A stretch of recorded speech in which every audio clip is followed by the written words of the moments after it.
Nos últimos meses, a maioria absoluta das moedas ao redor do mundo tem se desvalorizado acentuadamente em relação ao dólar americano. Até mesmo moedas como o euro e a libra esterlina, que historicamente sempre estiveram acima da divisa dos Estados Unidos em termos de valor, hoje estão se desvalorizando abruptamente, chegando ao ponto de perderem a paridade, como foi no caso do euro, ou chegar muito próximo a isso, como está sendo no caso da libra. Outras moedas emitidas pelos maiores bancos centrais do mundo têm sofrido um processo semelhante, como é o caso do iene japonês e do yuan chinês. O mesmo se vê também em países em desenvolvimento, com o Brasil sendo uma das poucas exceções. No atual contexto, em que a inflação tem batido recordes no mundo inteiro, a desvalorização das moedas nacionais frente ao dólar tem contribuído acentuadamente para acelerar o processo de perda do poder de compra da população.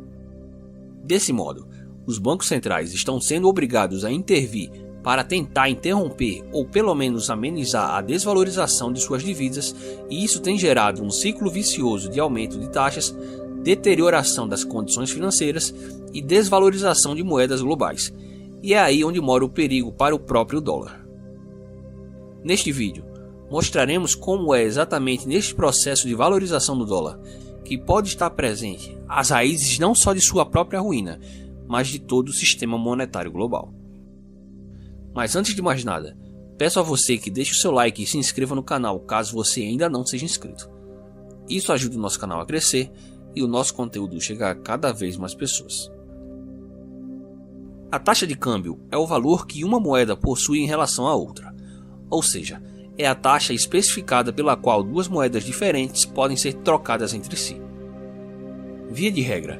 como qualquer outro preço da economia, a definição da taxa de câmbio entre as duas moedas de dois países distintos será dada através da interação entre a oferta e a demanda por ambas as moedas. Por sua vez, a oferta e a demanda por cada moeda será influenciada por diversos fatores, como a condição fiscal, a balança comercial, o fluxo de capital e a inflação de ambos os países. Todavia, o principal fator que hoje tem definido a taxa de câmbio do dólar em relação às demais moedas ao redor do mundo está sendo o spread, ou diferencial da taxa de juros entre as economias. Os Estados Unidos são há tempos a maior economia do planeta. Dito isto, o governo americano possui ampla credibilidade no mercado a despeito de sua gigantesca dívida pública, o que faz com que os títulos do Tesouro americano sejam considerados os mais seguros do mundo. Neste ponto, é válido ressaltar que os títulos da dívida pública são ferramentas utilizadas por governos para financiar suas dívidas, e levando isso em conta, também é válido ressaltar que China e Japão são os dois maiores financiadores da dívida americana. Guarde essa informação porque ela será muito importante ao final do vídeo.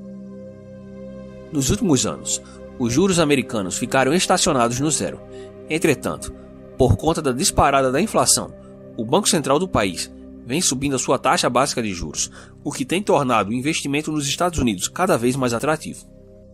Então, a maior atratividade gerada pela pretensa credibilidade do governo americano, em conjunto com o maior retorno propiciado pela elevação da taxa de juros, somado ao fato de que em momentos de instabilidade, os investidores tendem a fugir de economias voláteis para economias mais seguras, estão fazendo com que o fluxo de capital esteja migrando do resto do mundo em direção aos Estados Unidos, o que por sua vez tem como consequência imediata a valorização do dólar em relação à divisa dos demais países do globo. Nesse contexto, recentemente o DXY, índice que mede o valor do dólar frente a uma cesta de moedas globais, alcançou a sua cotação máxima dos últimos 20 anos. Como dito anteriormente, a desvalorização da moeda nacional provoca a perda do poder de compra da população, o que força o Banco Central a intervir na cotação da moeda, quase sempre através de elevações em suas taxas de juros. Entretanto, esse definitivamente não é o caso dos dois maiores detentores de títulos da dívida americana. Junto da Rússia, que vem sofrendo com as sanções impostas pelo Ocidente, China e Japão hoje são as únicas grandes economias do mundo que continuam adotando uma política monetária acomodatícia, ou seja, são as únicas grandes economias, junto da Rússia, que não estão elevando suas taxas de juros este ano. Não por acaso, ambos os países têm sofrido uma enorme pressão em suas taxas de câmbio frente ao dólar. A economia chinesa vem sofrendo forte desaceleração desde 2020, devido à forte política restritiva de combate à pandemia, ao mesmo tempo em que a enorme bolha que sustentava o seu setor imobiliário parece ter estourado. Sendo assim, o Banco Central Chinês está na contramão do resto do mundo e tem reduzido a sua taxa de juros, mas como não poderia deixar de ser, o Yuan vem sofrendo uma forte desvalorização, que vem sendo combatida através de intervenções na taxa de câmbio. Já o Japão, por sua vez, há décadas sofre com uma estagnação econômica e a ameaça de deflação de preços em sua economia. E diferente do que acontece na China, o Banco Central japonês não está reduzindo a sua taxa de juros, mas também não está a elevando como está fazendo o resto do mundo. Também não por acaso, nas últimas semanas, o valor do iene japonês está rondando as mínimas dos últimos 32 anos, o que fez com que o BOJ, como é conhecido o Banco Central do país, intervisse na cotação de sua moeda pela segunda vez em menos de um mês, sendo que o Banco Central japonês não realizava uma intervenção desse tipo desde 1998. Mas então surge o questionamento: se a intervenção no câmbio de ambos os países não está sendo realizada através do aumento das taxas de juros, como ela está sendo feita? A resposta para essa pergunta está nos dados divulgados pelo Departamento do Tesouro americano recentemente. Segundo o Tesouro dos Estados Unidos, tanto o Japão quanto a China têm vendido enormes quantidades de treasuries de suas reservas nos últimos meses. Apesar de ter voltado a crescer um pouco, a carteira do Japão composta por treasuries caiu para 1,23 trilhão em maio, a menor quantia desde janeiro de 2020, enquanto que a reserva chinesa de dívida governamental dos Estados Unidos também caiu para 970 bilhões em julho, patamar mais baixo desde maio de 2010. O problema é que, como os preços desses títulos são inversamente proporcionais aos seus rendimentos,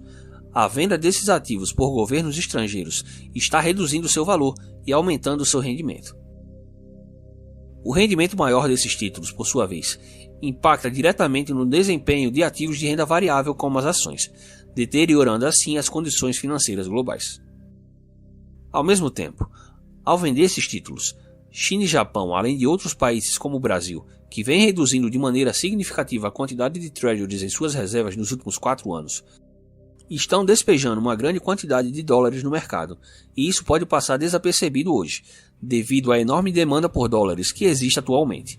Entretanto, isso pode se virar contra a moeda americana quando esse cenário se reverter, o que pode levar a uma desvalorização maciça do dólar após o próximo ciclo de afrouxamento monetário, que não deverá tardar a acontecer. Então, em resumo, o que vem acontecendo é que quanto mais os Estados Unidos sobem os juros, maior se torna o spread entre os juros dos Estados Unidos e os juros de países como China e Japão, o que pressiona o câmbio desses países, que em troca vendem suas reservas em títulos do Tesouro americano, o que eleva ainda mais os rendimentos desses títulos, impactando negativamente os mercados acionários e de títulos. Este ciclo destrutivo provavelmente será interrompido nos próximos meses, assim que os bancos centrais reverterem suas políticas monetárias contracionistas para uma política monetária mais frouxa, e é aí onde mora o problema. É amplamente comentada, inclusive na mídia especializada, é que a venda maciça de títulos americanos não acontece somente para conter a desvalorização de suas moedas, mas sim porque cada vez mais existe uma desconfiança crescente sobre a tal credibilidade do governo americano devido à desastrosa trajetória fiscal que o país vem percorrendo nos últimos anos. Outro ponto de inflexão sobre o assunto tem sido o uso crescente do dólar como arma política pelo governo americano,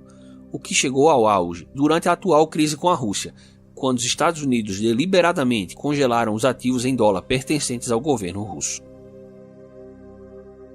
Então, não é de hoje que o mundo enxerga que não faz mais sentido em ficar sentado em cima de uma enorme bolha de títulos do Tesouro americano, que vem sendo inflada há 40 anos e que jamais serão pagos se não for através de mais inflação, e portanto, a atual onda de venda de títulos americanos não representa algo pontual, que será revertido após a resolução do cenário atual, mas sim a intensificação de uma tendência que já começou timidamente há alguns anos atrás, mas que permanecerá e se agravará nos próximos anos, o que inevitavelmente incidirá em mais inflação e mais juros, Mas não se engane, esse é um processo que afetará não só o dólar, mas todas as moedas fiduciárias do mundo. Se você gostou do conteúdo, então deixe o seu like e se inscreva em nosso canal. Caso queira receber maiores informações sobre o mercado financeiro e a economia global, acesse o canal do Econofácil no Telegram.